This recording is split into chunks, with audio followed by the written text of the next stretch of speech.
কোটি টাকার উপর বিতরণ করা ঋণে খেলাপি হওয়ার হার ছাড়িয়েছে ৩১%। এই তথ্য উঠে এসেছে বাংলাদেশ ব্যাংকের হালনাগাদ প্রতিবেদনে।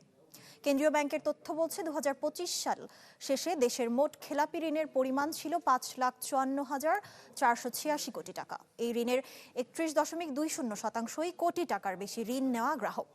গত বছরের একই সময়ে কোটি টাকার বেশি ঋণ আছে এমন গ্রাহকদের খেলাপি হার ছিল ২০%-এর কম। কেন্দ্রীয় ব্যাংক বলছে ২০২৫ সাল থেকে আন্তর্জাতিক নিয়ম অনুযায়ী ঋণ পরিশোধের সময়সীমায় পরিবর্তন আনা হয়েছে।